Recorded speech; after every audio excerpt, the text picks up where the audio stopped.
Bom dia, Léo. Boa tarde, professor. Beleza? Tudo tranquilo? Aí sim.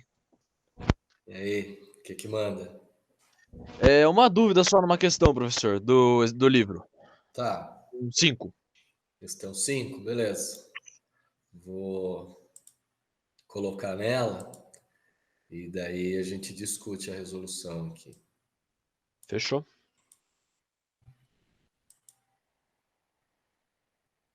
Beleza?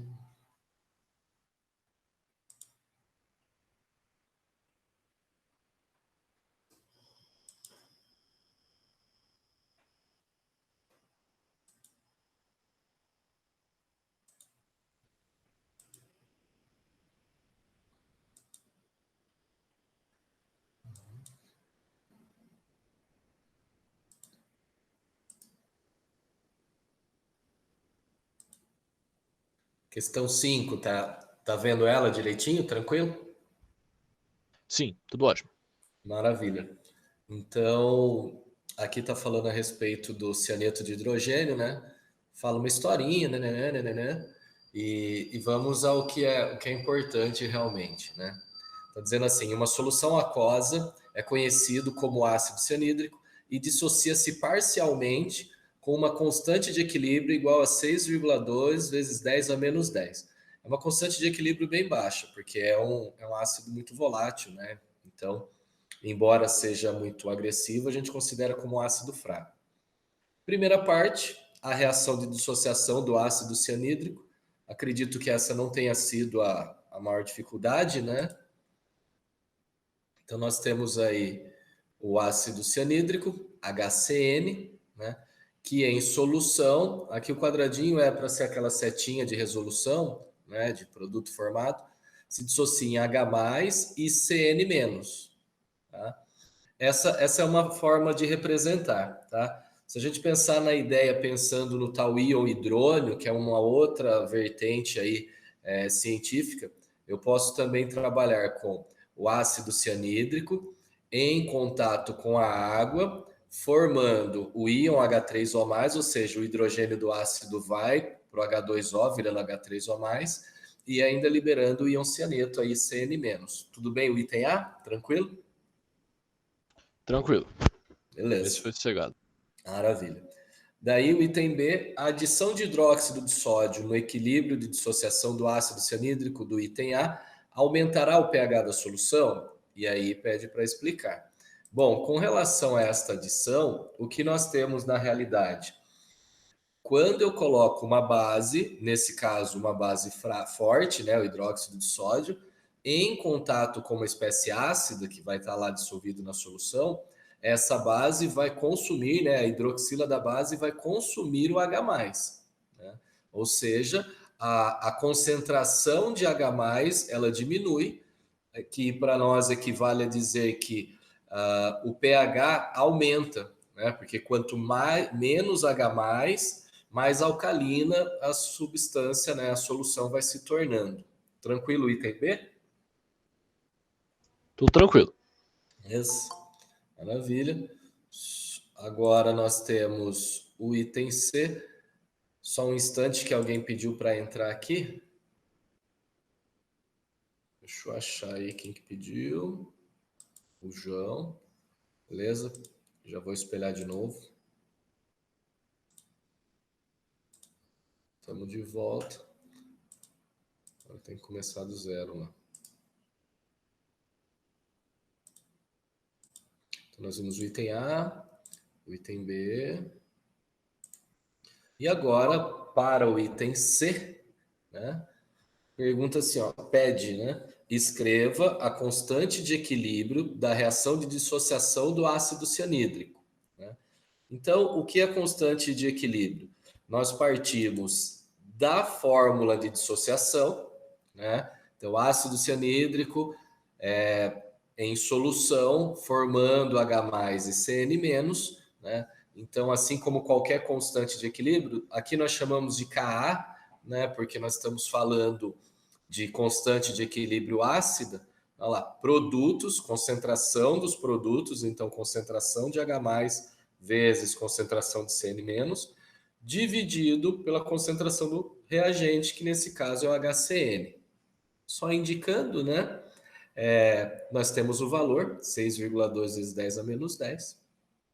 Então, esta é a constante de equilíbrio, né? Ele só pede para escrever, não pedia para calcular nada diferente. Tudo bem? O item C? Tranquilo? Esse foi mais sossegado mesmo. Beleza. Não pedia para calcular, né? Agora aqui,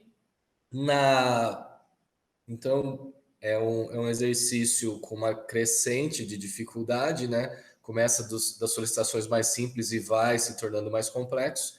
E aí, então, o item D, né? Qual o valor, né, do potencial Ka, né, do pKa do ácido cianídrico? E para essa determinação, te deu como dado adicional que o log de 6,2 é igual a 0,8. Então, dá uma olhada, não é coincidência, tá? 6,2 aqui e o valor dessa constante de equilíbrio também ser 6,2. Determinar pKa é da mesma maneira de determinar pH, pOH. Né? Então, pensando na fórmula, né? Nós temos o Ka, que é a constante ácida, de 6,2 vezes 10 a menos 10. Então, o pKa vai ser menos log de Ka, assim como o pH é menos log de concentração de H+, e pOH também é menos log de concentração de OH-. Então, nós temos, na realidade, menos log de 6,2 vezes 10 a menos 2. Então, esse pKa ele vai ser pelas propriedades, né, logarítmicas. Na verdade, nós temos menos log de 10 a menos 10, menos log de 6,2. Então, a gente já sabe que menos log de 10 a menos 10 é 10, né, assim como um pH normal.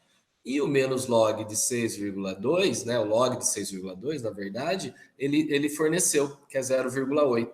Então, na realidade, nós temos 10, né, que é o log de 10 a menos 10, menos o resultado, né, o valor do log de 6,2. Então, 10 menos 0,8, dando para nós um resultado aí de 9,2. Este é o potencial, né, é o pKa desta questão.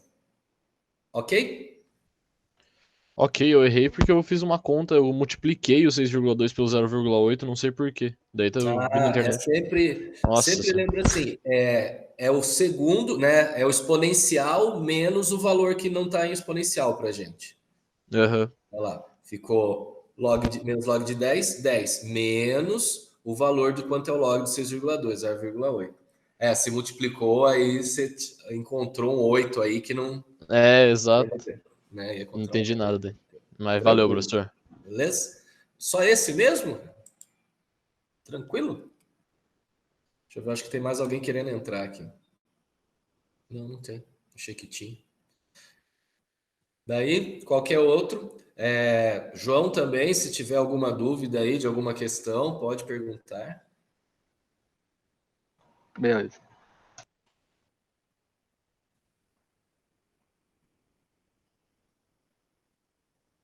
Alguma questão específica?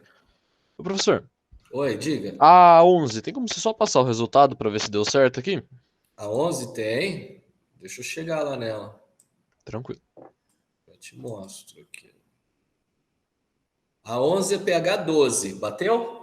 Bateu, deu certo aqui, fechou. Então, perfeito. pH 12. Bem aplicação, né? Bem direto. Sim. Porque, na verdade, ela mistura um pouco. Você precisa da estequiometria para ir encontrar concentração e aí vai embora.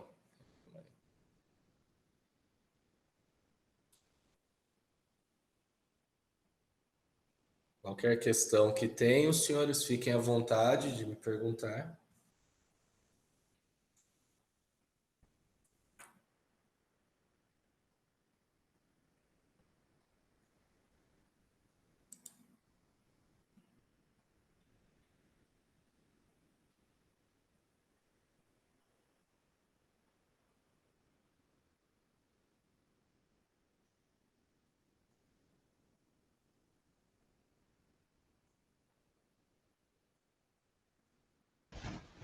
Professor, você pode explicar 14, por favor? Claro. Fechou. Vou colocar ela aqui.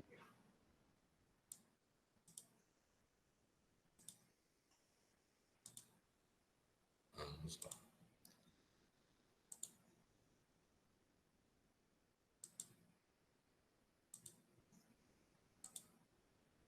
Deixa eu colocá-la no slide certo. Fica bom de enxergar.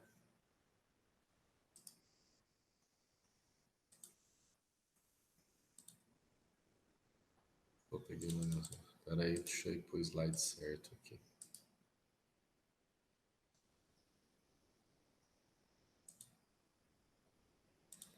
Só mais um.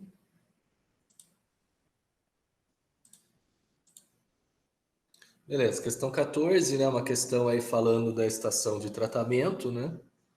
Então, a água conta uma historinha, né? E ao lado nós temos aí uma figura mostrando as etapas do tratamento de água, né?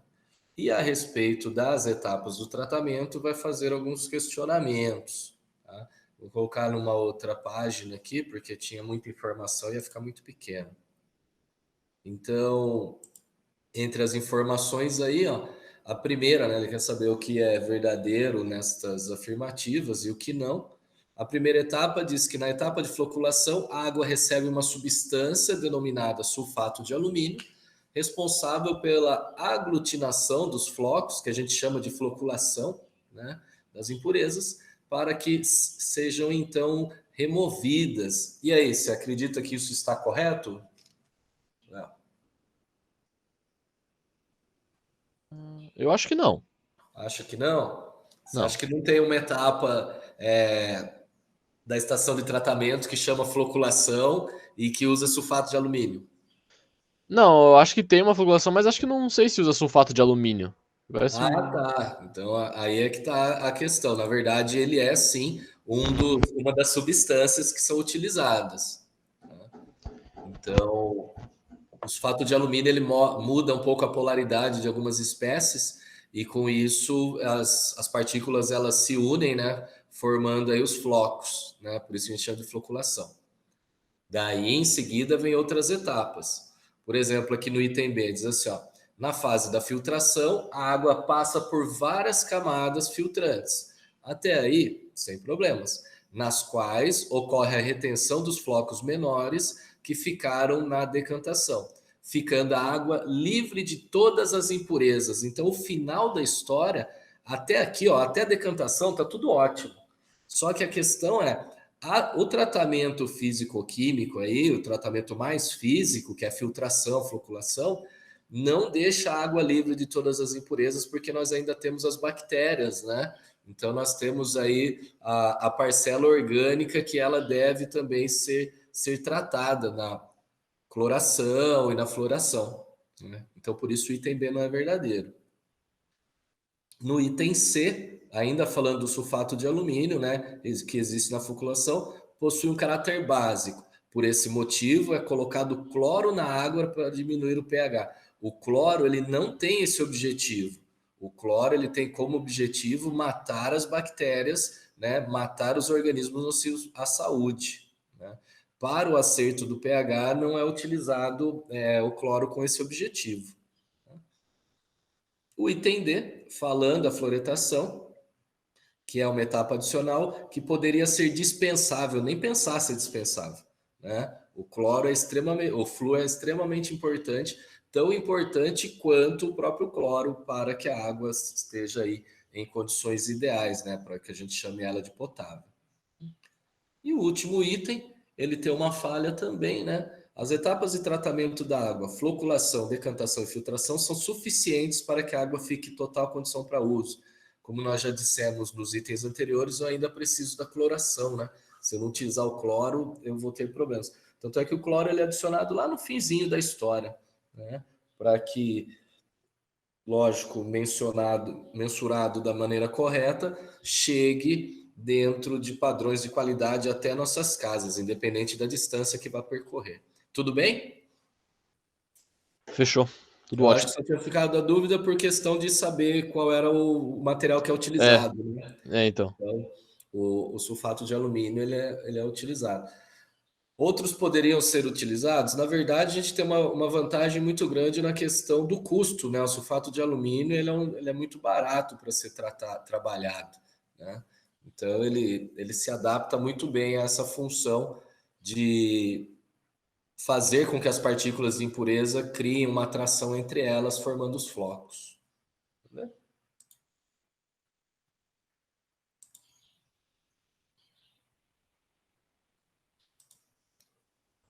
Qualquer outras perguntas, senhores, podem ficar à vontade. Se estiverem resolvendo ou analisando alguma questão, eu estou aqui a qualquer momento aí para tirar dúvida.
Professor, Diga.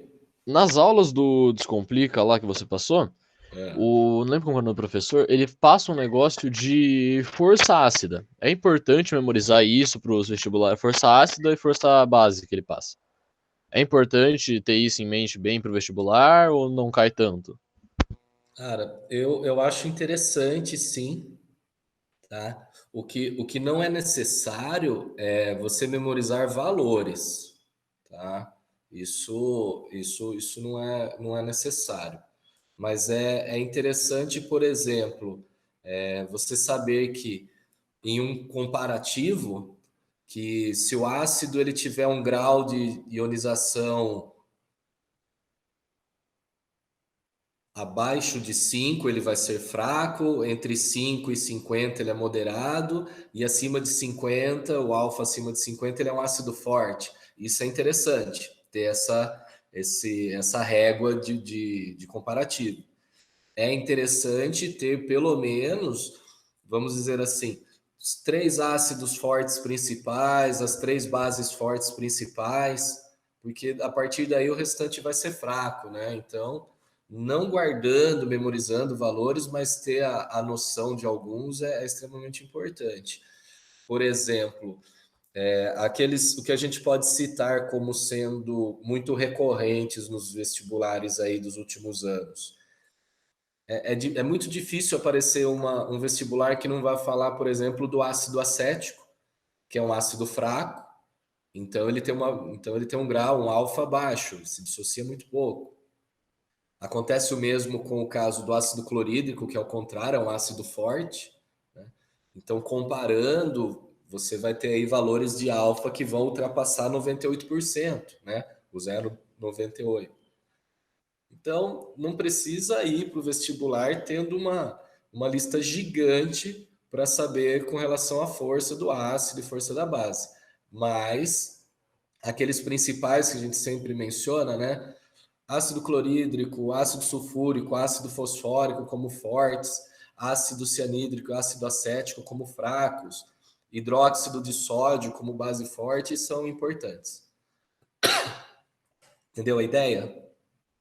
Sim, sim. É que essa parte eu fiquei um pouquinho mais em dúvida, mas acho que tá mais claro agora.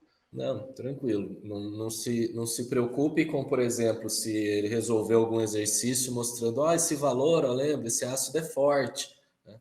Então, você pode ter exercícios que coloquem uma tabela com 3 ácidos ou 3 bases, aí tranquilo, o valor do Ka, quanto mais alto, mais forte é o ácido, porque mais ele se dissocia. Quanto menor o valor de Ka comparando, mais fraco. Aí é só um comparativo numérico que não te exige memorizar nada. Né? Só ter essa noção de quanto maior o Ka ou o Kb, né, se for uma base, maior vai ser o alfa, ou seja, mais facilmente ele se dissocia ou se ioniza, e é um comparativo. Né? No mais, é com relação às espécies que eu vou ter, né? Que são as mesmas que aparecem em vários assuntos. Né? Então, automaticamente você acaba indo para o vestibular já tendo assim em mente. Não, beleza, apareceu ácido sulfúrico, eu sei que é forte. Ácido clorídrico também, porque tem muitos assuntos que vão mostrando eles em vários contextos diferentes. Base, só precisa ser do grupo 1, qualquer outra base é base fraca. Né? Então, isso tem aí seu valor de levar para o vestibular. Agora, memorizar, senão você vai entrar na internet e vai achar uma tabela lá que tem, sei lá, 20 ácidos e grau de ionização, ou valores de alfa, né? É só preciosismo, não tem a menor necessidade de memorizar esse tipo de coisa. Pode ficar tranquilo. Fechou. Até porque hoje nós estamos apostando que a maioria dos vestibulares para esse intervalo de tempo aí 2020, 2021, valores específicos eles estarão sendo disponibilizados, né? Eles querem mais que você mostre que consegue se virar com os dados que estão sendo apresentados, não que leve valores memorizados realmente. Vão focar mais na interpretação e, consequentemente, para isso eles vão fornecer muitos valores, caso sejam valores tabelados ou números assim que tivesse que memorizar. A gente está apostando muito nesse perfil de vestibular para esse ano. Beleza? Entendi. Por falar nisso, ontem começaram as inscrições do SISU. Vocês já acessaram? Eu ainda não. Ainda Vou não? lembrando de Ainda não fazer também. agora já. Ó, tem que ser rapidão porque é de 7 a 10, hein? São 3 dias só de inscrição. É bem facinho, ó.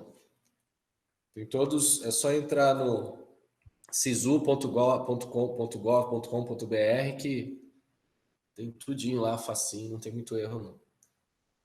Conheço uma galerinha que entrou lá nas chamadas posteriores pelo Sisu. É bem legal. E ele é aberto para todos os alunos que vão prestar o Enem, então não tem erro, não.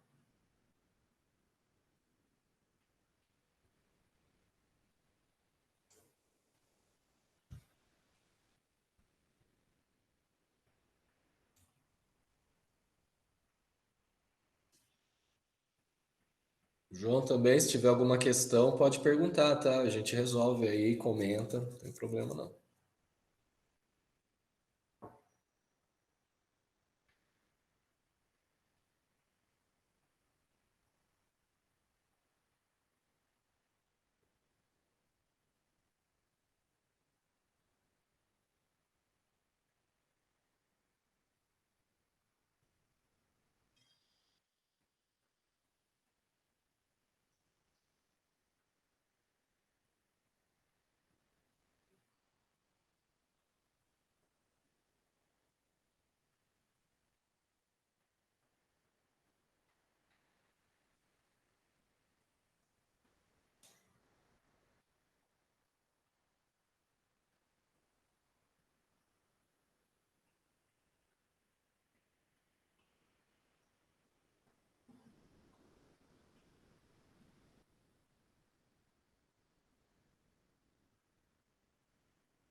que eu tenho uns negócios da escola para fazer ainda, que eu tenho que entregar. Beleza, meu velho. Obrigado, viu, professor? Imagine. Falou. Fique à vontade. Até mais. Até.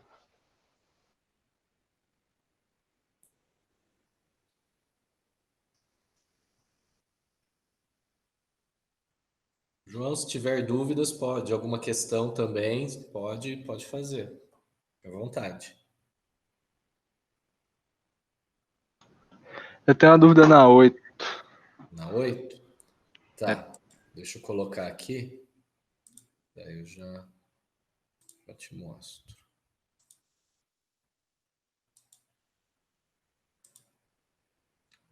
Beleza.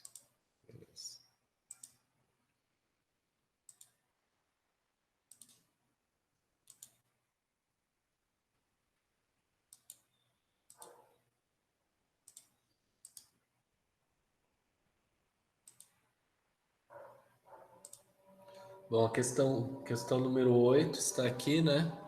Falando a respeito dos antiácidos, né? Que são substâncias aí que são utilizadas para neutralizar o ácido que nós temos no estômago, né? Vale lembrar que é o ácido clorídrico, o mesmo ácido forte que nós utilizamos aí em laboratório, em outros fins. Né? E daí diz que ao ingerirmos comidas e bebidas em excesso, normalmente buscamos tais remédios para tentar aliviar os sintomas. Sobre esses antiácidos, né, questiona qual das substâncias a seguir é a melhor para funcionar como medicamento antiácido. Claro que existem aí alguns cuidados, algumas observações importantes. Nós temos o cloreto de sódio, que é um sal neutro. Nós temos o hidróxido de sódio, que é uma base forte. Nós temos o carbonato de cálcio, que é um sal de características alcalinas aí, né? Nós temos o ácido sulfúrico, que é um ácido fortíssimo, e nós temos o cloreto de cálcio, que é outro sal neutro, né? Lembrando, um sal neutro é um sal que ele foi produto da neutralização de um ácido forte e de uma base forte. Um sal de características básicas é aquele que foi formado por uma base forte e um ácido fraco. E um sal com características ácidas, ele teria sido formado por um ácido forte e uma base fraca. Esse princípio ele é extremamente importante na observação e resolução dessa questão. Por quê? A única espécie que tem essa característica, né, de ser formado por uma base forte e um ácido fraco dentro dessas possibilidades, é o carbonato de cálcio. Né? Então, o que acontece? Quando eu faço a ingestão do carbonato de cálcio, né, isso em contato com a água, ele vai dar origem a uma base forte, né, uma base forte, e esta base forte ela vai dar, originar ou formar íons hidróxido, ou seja, hidroxilas. Estas hidroxilas, esse caráter básico vindo deste sal, é que vai ser capaz de neutralizar o ácido clorídrico. Por quê? Porque esse processo ele vai acontecer dentro do estômago, né? Lá onde tem as proteções para aguentarem esse processo. Se alguma dúvida que pode surgir é, mas e o hidróxido de sódio? O hidróxido de sódio ele já é uma base forte. Então, todo contato que ele tiver com a água, com a umidade, ele já vai interagir e vai causar estrago. Então, não seria possível, né, a ingestão de uma base forte com o objetivo de neutralizar um ácido. Isso só dentro de um vidro no laboratório. Entendi. Mas, Eu tinha ficado em dúvida entre a B e a C, né? isso. Então, esse é o motivo. A gente tem que pensar em alguma coisa que eu possa ingerir, mas só lá no estômago é que o processo vai acontecer. Né? Então, a ideia é sempre que você busque o sal que ele tenha sido formado por uma base forte, no caso, o hidróxido de cálcio foi utilizado, né, para formar esse sal, porque lá dentro do estômago, ao interagir com a água, ele vai formar essa base, vai liberar o OH que vai reagir com ácido clorídrico e neutralizar aí a acidez, né, neutralizar a queimação no estômago que o pessoal tem quando tem esse mal aí. Entendeu? Tranquilo? Uhum. Essa é a ideia. Se tiver algum outro, pode me falar. Tá? A gente tá aí. Vou ver aqui. Tranquilo.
Professor, tô com uma dúvida na 10 também. Na 10? Beleza. Deixa eu colocar aqui. Tá. Deixa eu ver onde aqui. 16. Vamos espelhar. Abrir.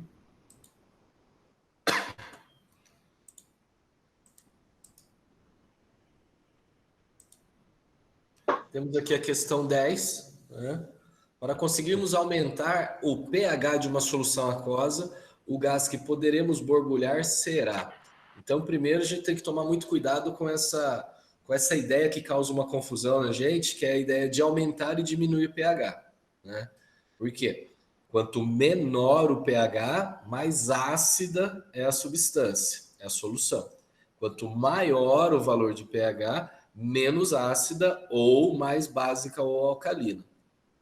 Então, se nós temos uma solução a qual o objetivo é torná-la menos ácida, né, nós não podemos utilizar nenhum gás que, em contato com a solução, dê origem a um ácido. Né? Então, por exemplo, o gás clorídrico. Né? Se eu colocar ele em contato com água, ele vai formar ácido clorídrico, o que não é interessante porque vai diminuir ainda mais o pH. Isso também acontece com o cianídrico, porque ele também forma um ácido, o ácido cianídrico, apesar de ser um ácido fraco, também forma. O gás carbônico em contato com a água, nós sabemos que ele é um dos responsáveis aí pela aparição da chuva ácida, então ele dá origem ao ácido carbônico, que também iria diminuir o pH, ficando aí ainda as opções da amônia e o próprio gás hidrogênio. Né? Mas o gás hidrogênio em contato com a água ele não vai mudar nada na vida, né? Sobrando a amônia, que é a única espécie que nós temos que em contato com a água vai formar o hidróxido de amônio. Né?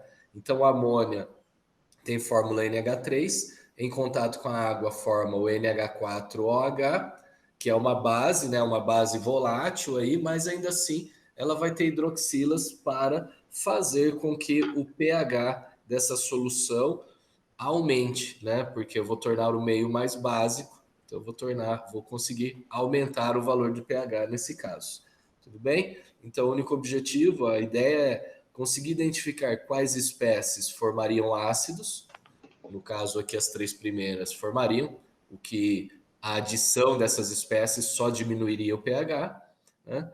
O próprio hidrogênio em contato com a água não vai criar nenhuma situação distinta, porque a água já o possui.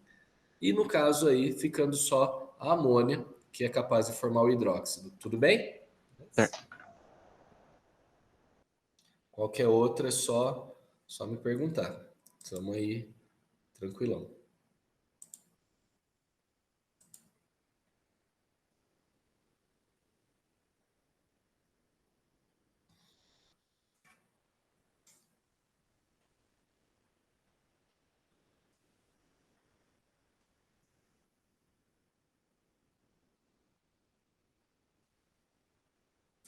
E aí, vai fazer algum formato presencial a partir de semana que vem ou vai continuar no remoto? O que você escolheu? Eu vou continuar no remoto mesmo. Continuar no remoto? Prático, né? Já está em casa. É, Né? Vamos ver.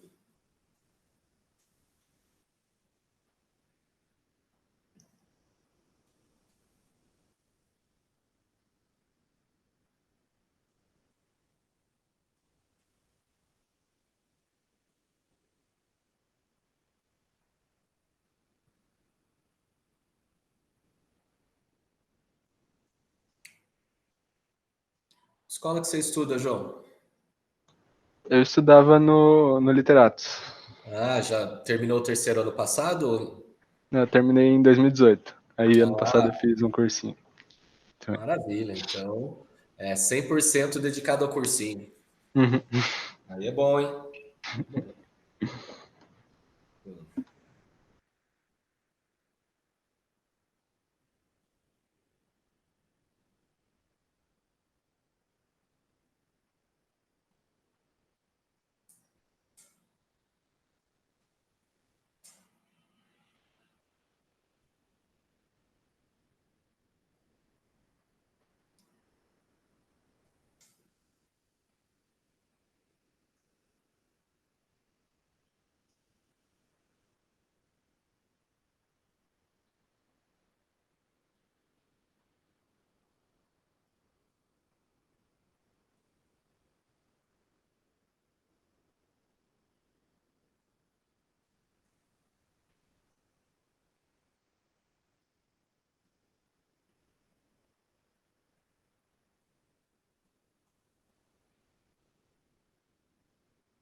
Também tem a 3. 3. É só a resposta mesmo. Tá, deixa eu trazer para cá.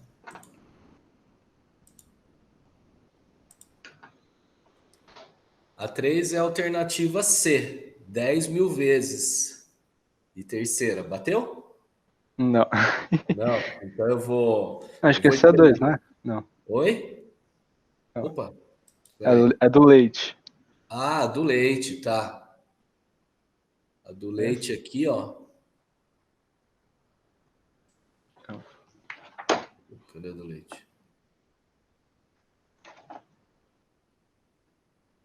É E. E? E. Eu coloquei a B. Vou ver. Espera aí que eu vou espelhar ela então para te mostrar. Pera aí.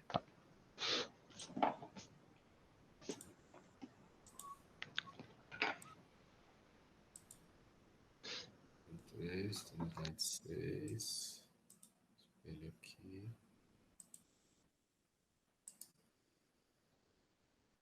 Seis. Então, questão 3, né?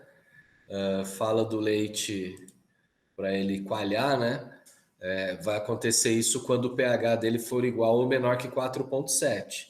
E daí pergunta qual das soluções abaixo seria capaz de fazer com que o leite chegasse nesse valor de pH aqui, ali próximo, né? Igual ou menor a 4,7, né? Que é atribuir uma acidez a ele.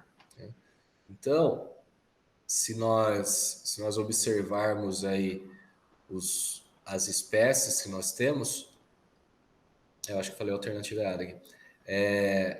Então, se a gente pensar no hidróxido de sódio, nesta concentração, né, ele vai ter um pOH, né?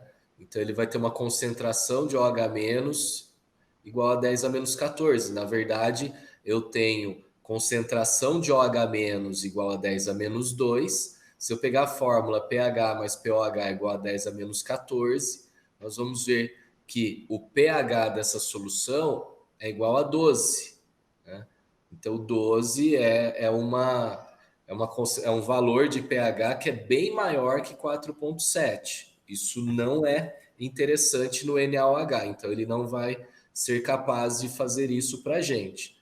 Se eu pensar na segunda substância, que é o ácido clorídrico do item B, né, que é a correta, né? Você tinha falado B, né? Foi isso? Falei. Isso. Então, ó, olha lá, concentração dele 0,001. Né? Ele já é H+, então significa que é 10 a menos 3, então o pH é 3. 3 é menor que 4,7, então funciona bem. Né? Uhum. Pouquinha coisa não dá para usar o C, né? Porque o C aí, pouquinha não, né? Porque é mais 10 vezes diferença, mas eu vou ter aí um pH, na verdade, igual a 5. 5 ainda é mais alto que 4,7, então por pouquinha coisa aí, visualmente eu não consigo. O NaCl não tem o que fazer, porque ele é um sal, né? A dissociação dele aí, pelos valores que nós temos, 0,1. 0,1 é muito pouca coisa, então ele vai ter um pH igual a 7, é um sal neutro. Né? Por isso pH sempre. A quantidade de H+ e OH- que nós temos dele é igual.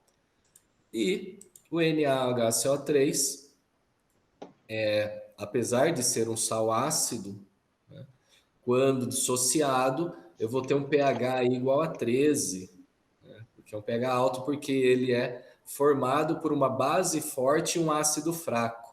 Então isso dá um pH muito alto. Então o item B é o correto aí mesmo. Tudo bem? Tá certo. Tá errado, não. É que a hora que eu abro o primeiro slide sem a transição, aparece o último resultado. Então, uma transição em cima da outra aqui. Pode ir vendo qualquer outro, tamo aí.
Acho que é só isso mesmo. Só mesmo, João? Mais nenhuma? Mais uma. Então, maravilha, meu velho. Beleza. Tranquilo. Espero ter ajudado aí. Agora estudar, semana que vem tem mais. É isso. Maravilha? Falou. Até Até semana que mais. vem. Falou.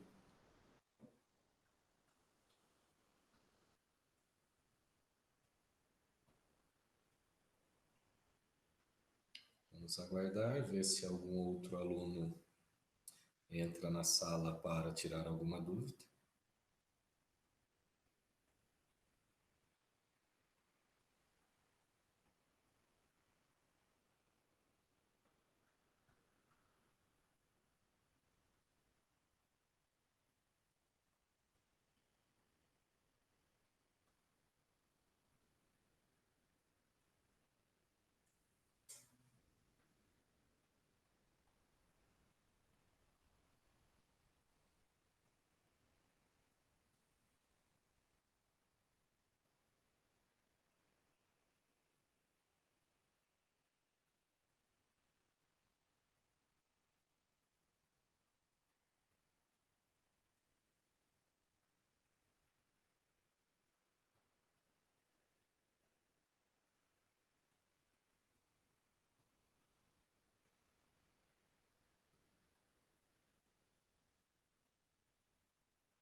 Encerramos por aqui, então, o plantão de Química da aula número 15. Até mais. Fiquemos com a próxima semana, aula 16, sobre oxidação e redução.